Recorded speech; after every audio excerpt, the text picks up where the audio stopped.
Assalamualaikum warahmatullahi wabarakatuh. Kembali lagi di RMB Mistis. Dan pada video kali ini, portal RMB akan menceritakan kisah pinggir kota dalam kemasan cerita misteri. Cerita kali ini saya akan melanjutkan cerita yang kemarin. Cerita yang berjudul Rumah Nenek, bagian ketiga, karya Ratna Dewi Lestari. Lalu seperti apa kisah selengkapnya? Langsung saja dan selamat mendengarkan.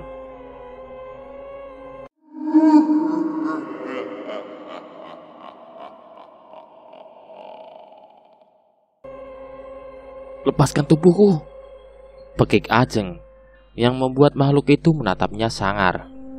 Baru saja Ajeng ingin mendekat, ia merasakan kakinya seperti dicengkram.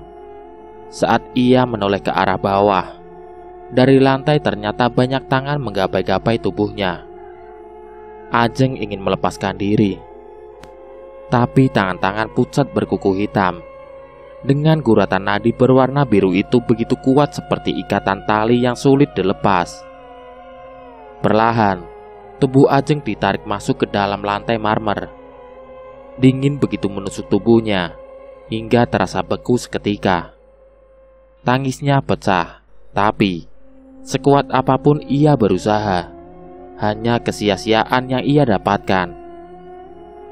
Gadis itu pasrah, tubuhnya terjerembab ke dalam ruangan lembab dan remang. Dalam keadaan minim cahaya dan bau darah yang amat menyengat, Ajeng samar-samar melihat seseorang sedang duduk dengan melipat kakinya. Wanita dengan rambut aut-autan itu terlihat ketakutan dengan rintihan suara ketakutan. Wanita itu terkunci dalam jeruji dan terpenjara. Belum sempat memperhatikan secara detail, tubuh langsing itu tiba-tiba diangkat dengan makhluk berbulu lebat. Ajeng sempat berontak, tapi tenaganya kalah kuat. Ia hanya bisa pasrah. Saat wajahnya menoleh ke arah makhluk hitam berbulu itu, seketika ia tercekat.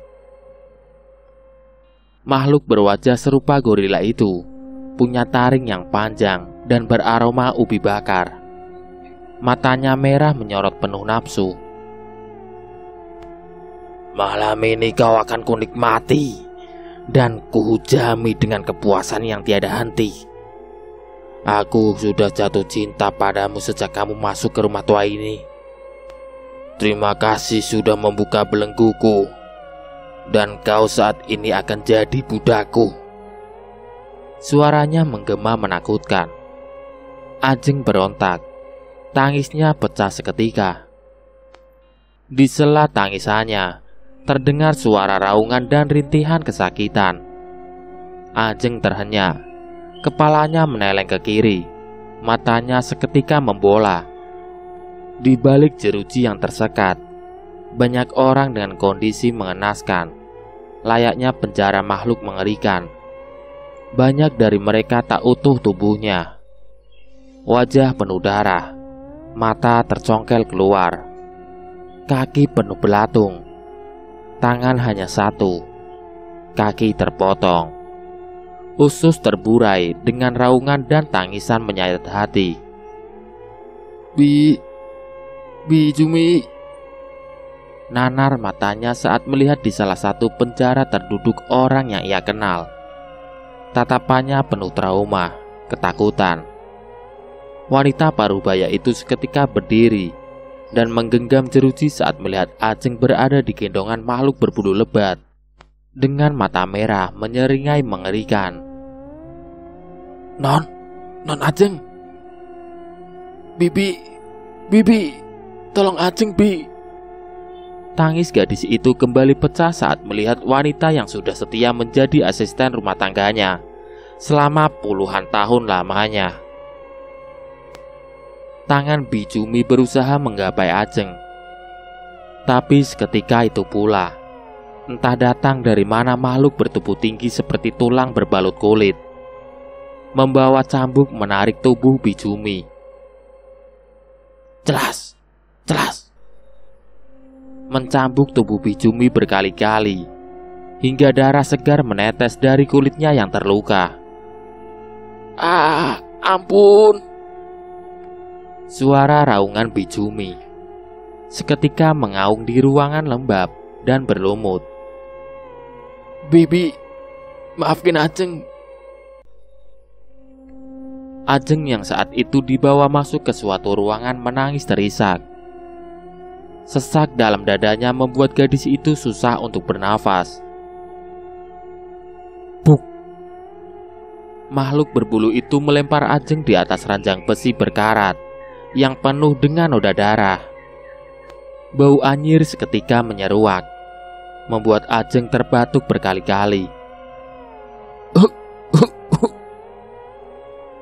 Makhluk itu berbalik dan mengunci ruangan gelap yang hanya ada sedikit sinar.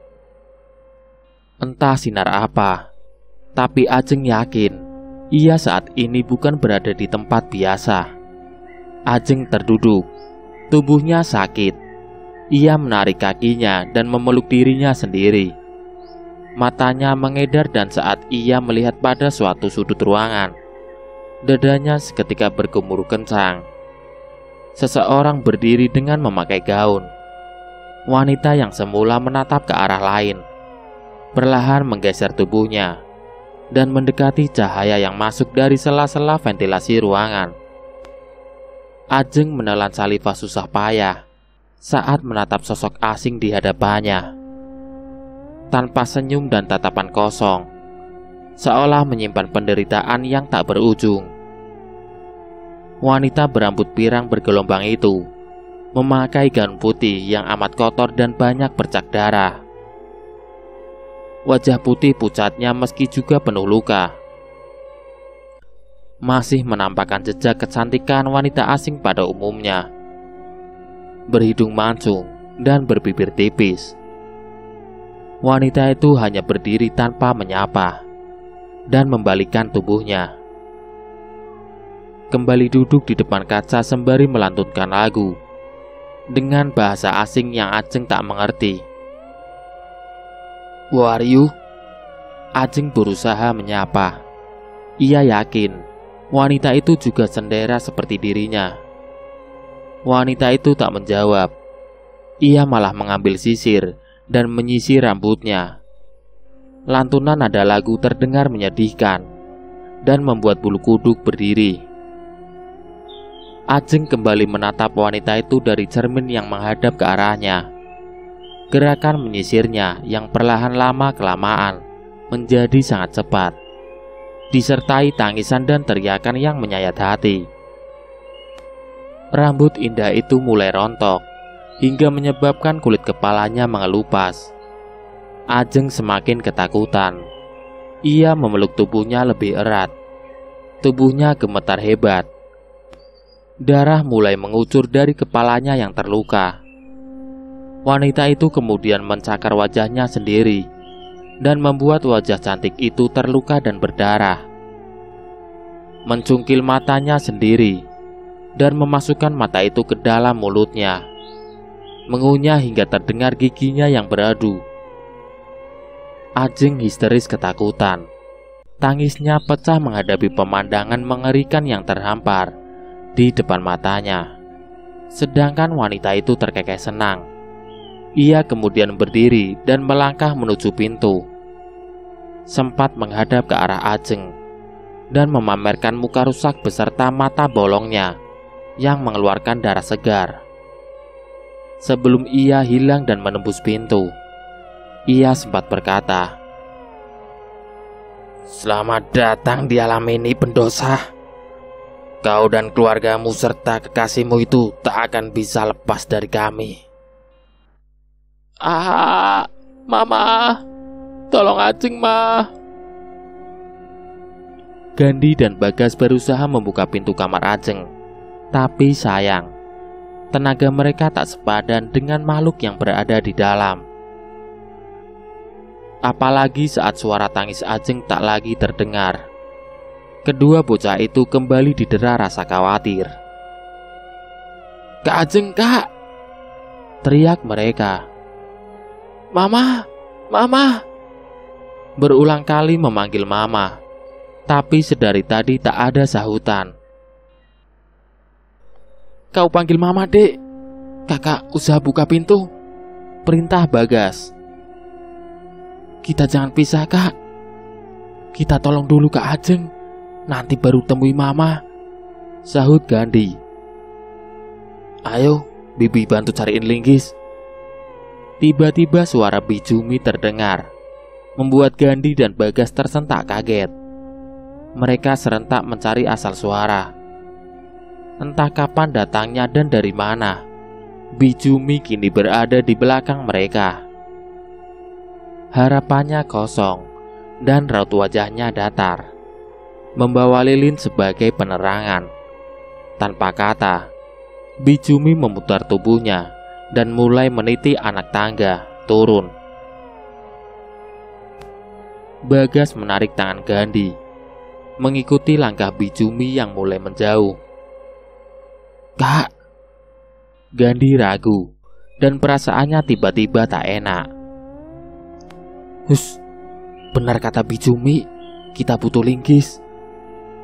Langkah Bijumi tiba-tiba terhenti di dapur. Gandhi dan Bagas pun menghentikan langkahnya. Jarak mereka cukup jauh, sekitar 15 meteran. Tiba-tiba terdengar suara kikikan dari Bijumi yang membuat bulu kuduk Bagas dan Gandhi seketika berdiri. Kepala Bijumi tiba-tiba memutar 180 derajat dengan tubuh yang menghadap ke belakang. Lidahnya menjulur hingga ke lantai dengan tatapan menyeringai tajam. Tubuh dua bocah itu seketika gemetar hebat. Kakak. Bagas yang masih tersadar menarik tangan Gandhi dan berbalik, berlari sekuat tenaga menuju kamar mama. Dengan napas terengah, mereka meniti anak tangga. Tapi saat akan sampai, seseorang sudah berdiri dan menyeringai ke arah mereka. Mau kemana kalian, Kak Ajeng, desis Gandhi dan Bagas serentak. Mereka menghentikan langkah sejenak sebelum mendekat. Namun, semakin diperhatikan, Ajeng memperlihatkan gelagat aneh. Bola matanya berputar dengan cepat, tertawa cekikikan. Tangannya melambai, menyuruh kedua anak lelaki yang saat itu sudah bergetar ketakutan mendekat. Bagas menarik tangan adiknya mundur dan menjauh. Berbalikan, lari kencang. Dia bukan Kak Ajeng, ucap Bagas dengan saudara bergetar. Bagaimana dengan yang lainnya, Kak? Sedangkan Kak Ajeng perlahan mengawang dan kakinya tak menginjak lantai. Terangkat beserta rambutnya yang berkibar. Perang. Kaca di setiap ruangan pecah berkeping-keping. Dihantam angin kencang hingga butiran air hujan masuk dan membasahi lantai. Suasana amat mencekam. Ajeng yang semula hanya mengawang, dengan cepat berputar dan kakinya menempel di langit-langit rumah. Kak Ajeng, sadar Kak, pekik Gandhi. Ajeng malah tertawa. Wajahnya seketika memucat. Urat-urat biru mencuat di pipinya, beserta matanya yang hitam penuh dengan tatapan tajam. Ia menyeringai, seolah mengejek dua bocah yang saat ini takut dan bimbang. Ingin pergi tapi tak tega meninggalkan kakak perempuan mereka. Dia bukan lagi kakakmu, Ajeng sudah mati. Bagas dan Gandhi tersentak mendengar suara wanita yang serak dan parau di antara bunyi hujan yang semakin deras dan deru angin kencang. Seketika mereka menoleh. Mata kedua bocah itu membola saat melihat Bijumi dengan kepala terbalik, kini menempel di dinding dan perlahan merangkak ke langit-langit. Ia berancang-ancang menyerang. Di antara hidup dan mati, berada dalam situasi genting dan terpojok, Bagas hanya mampu menangis. Ia benar-benar frustasi. Berbeda dengan Gandhi. Bocah itu malah terlihat komat-kamit meski lirih dengan mata tertutup. Bocah sialan. Duk. Tubuh Ajeng menempel di langit-langit kamar dan merangkak mendekati Bagas dan juga Gandhi. Begitu juga Bijumi. Mereka berhenti tepat di atas kepala kedua bocah itu. Tubuh Bagas seketika melemah, luruh dan terduduk. Tangisannya terdengar semakin kencang. Debaran jantung terdengar semakin kencang, seolah ingin terlontar keluar. Lidah Bijumi mulai terulur keluar. Kepala kedua bocah dengan bau bangkai yang amat menyengat. Air liur berupa nanah menetes hingga ke wajah. Ia begitu menikmati seolah tak sabar untuk meraup kedua kepala dan menelan dengan segera. Kepala kalian pasti sangat lezat. Otak itu akan kusedot.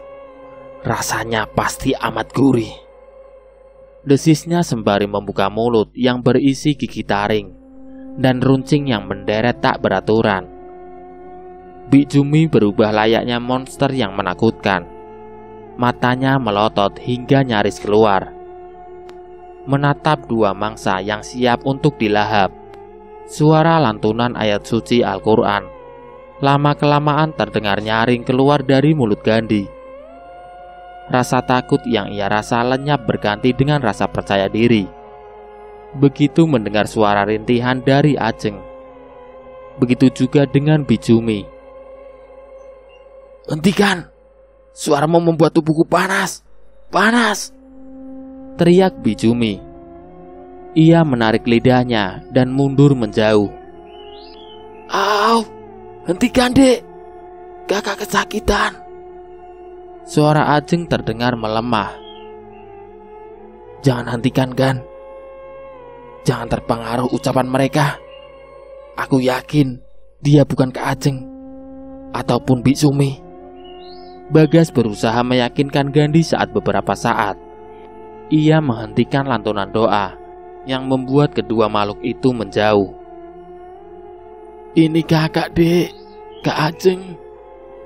Perlahan Ajeng turun dan wajahnya seketika berubah seperti biasa. Jangan berhenti, Gan. Jangan percaya padanya. Bagas menggoyangkan tubuh adiknya dan Gandhi tersentak. Ia menatap ke arah Bagas, memastikan apa yang ia lakukan itu benar. Bagas mengangguk pasti. Lantunan doa kembali terdengar nyaring.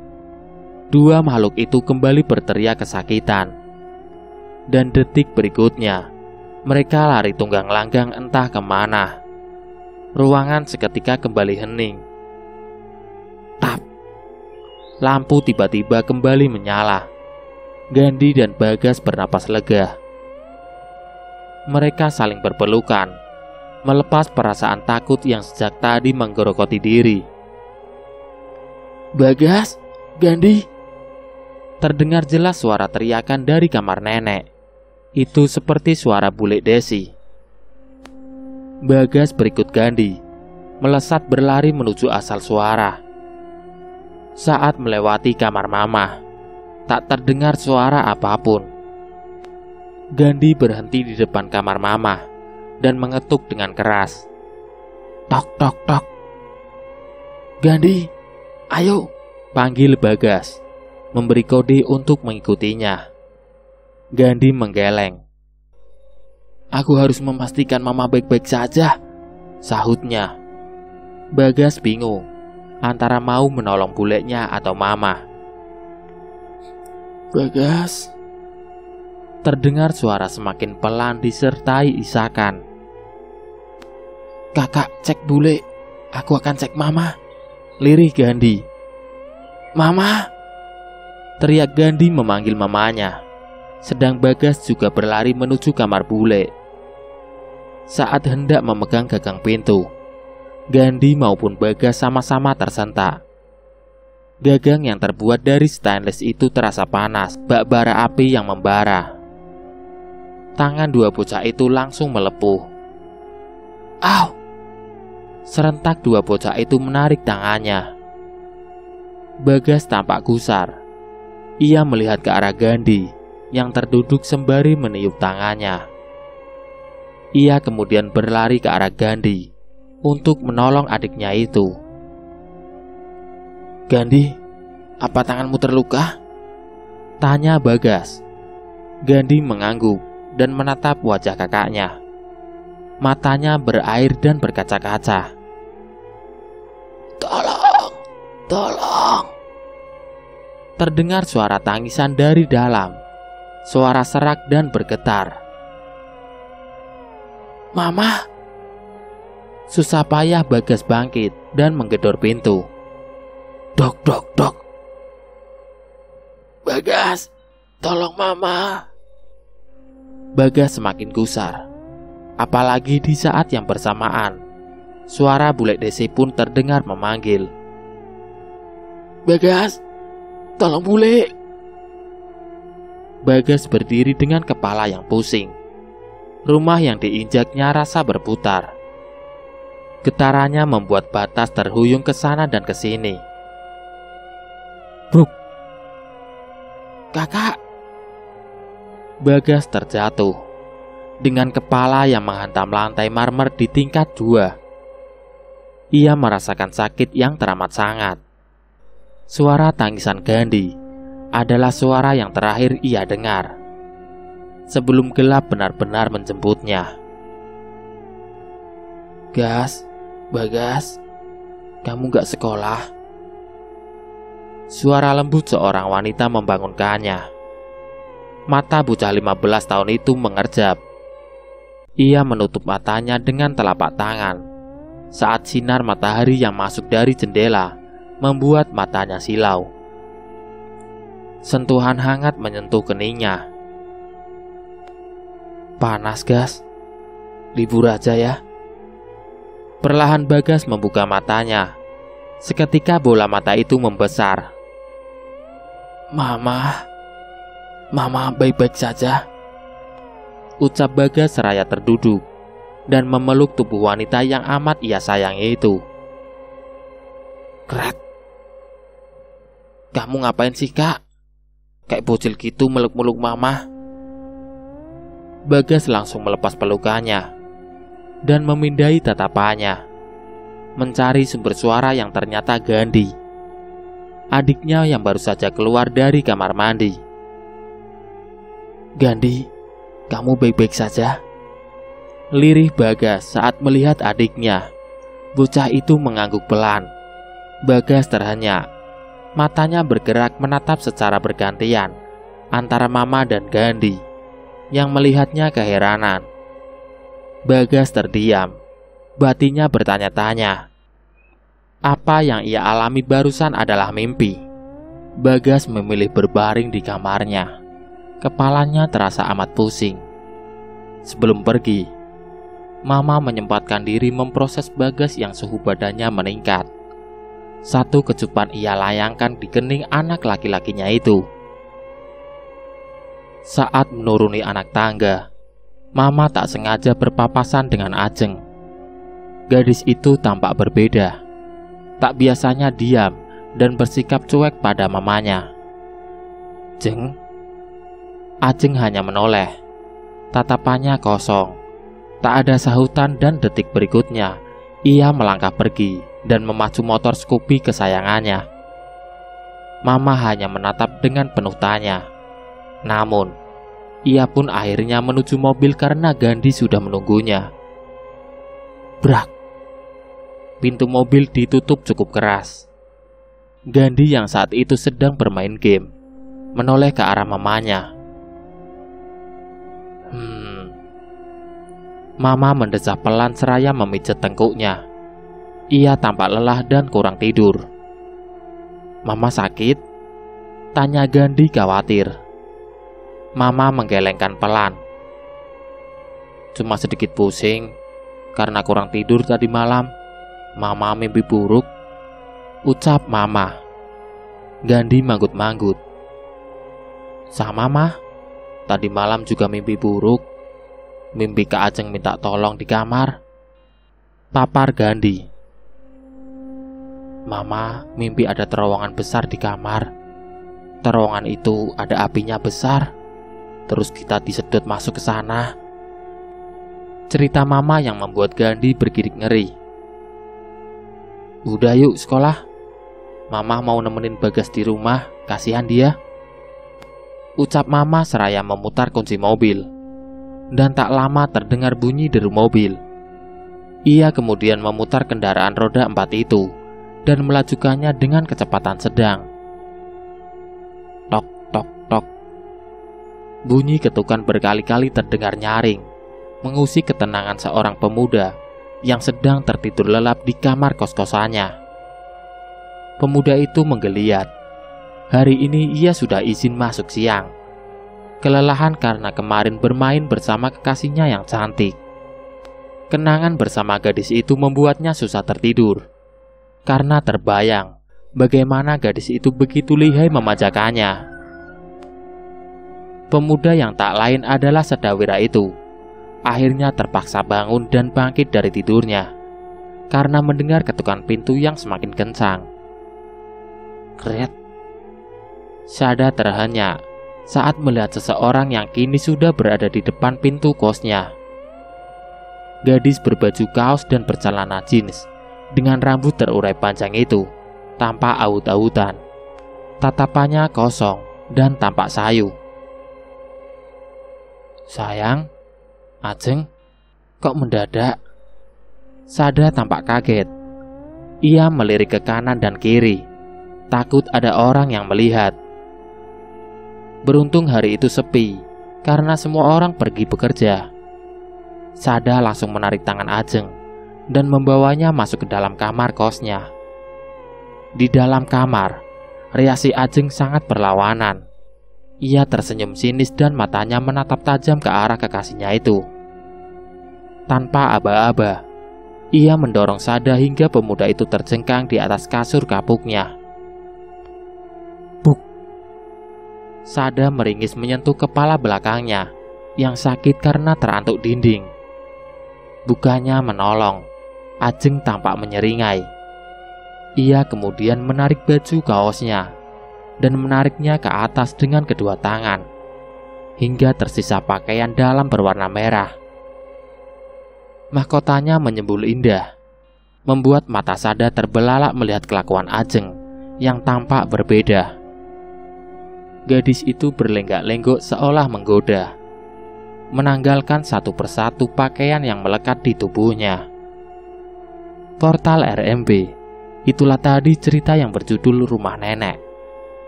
Nantikan kelanjutan ceritanya di konten berikutnya. Sekian, wassalamualaikum warahmatullahi wabarakatuh.